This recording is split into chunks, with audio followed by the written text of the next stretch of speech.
నమస్తే ఆంధ్ర యువత.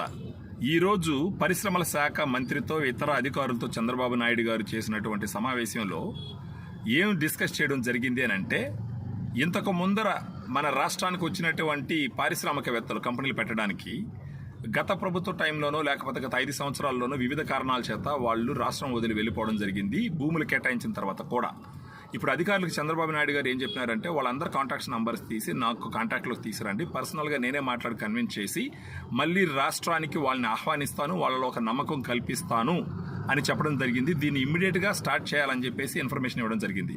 అదే కాకుండా మన రాష్ట్రంలో ఉన్న వివిధ ప్రదేశాల్లో ఏ జిల్లాలో ఏ ప్లేస్ వచ్చేసి ఎలాంటి పరిశ్రమ పెట్టడానికి అనుకూలంగా ఉండాలి అని కూడా ఒక సర్వే చేసి నివేదిక ఇవ్వవలసిందిగా చంద్రబాబు నాయుడు గారు అధికారులను ఆదేశించడం జరిగింది. ఇప్పుడు ఈ స్టెప్స్ పడుతున్నందువల్ల ఖచ్చితంగా ఆంధ్ర యువతకి అతి తొందరలోనే మంచి రోజులు వస్తాయని ఆశిద్దాం. జై ఆంధ్రప్రదేశ్, జై